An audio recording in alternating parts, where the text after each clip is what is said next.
Hello, myself Bitisha. A very good morning to all of you from my side and welcome to my weight loss journey. Day 1 থেকে যে জার্নিটা start করেছিলাম তোমরা আমার পাশে ছিলে যে জার্নিতে আজকে তারই লাস্ট ডে অর্থাৎ 30th ডে।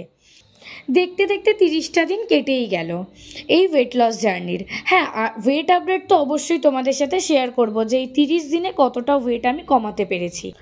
তবে একটা জিনিস আমি তোমাদের সাথে শেয়ার করতে চাই, এটা বলতে পারো আমার পার্সোনাল রিভিউ। মানে ডায়েট এরকম হওয়া উচিত যেটা আমরা রেগুলার ফলো করতে পারবো, রাইট? এমন কিছু ফ্যান্সি ডায়েটের দরকার নেই যেটার জন্য হয়তো একদিন করতে পারলাম বা পরের দিন আমি সেটা অ্যারেঞ্জ করে উঠতে পারলাম না। তো সেটা করার থেকে বেটার আমার মনে হয় যেটা বাড়িতে রয়েছে, যেরকমভাবে আমরা প্রত্যেক দিন লাইফস্টাইল কাটাই তার মধ্যে একটু হেলদি খাওয়া, একটু হেলদিভাবে চলাফেরা করে, দ্যাটস এনাফ। তো here is my weight. Day 1-এ ছিল 85.80 অ্যান্ড নাও 81.95। 30 ডেজের মধ্যে নিজের 4 কেজি ওজন আমি কমিয়ে ফেলতে পেরেছি। তবে নেক্সট ডে যে চ্যালেঞ্জটা আমি করব এটা আমি আরও হার্ড করতে চলেছি। তোমরা অবশ্যই আমার পাশে থেকো।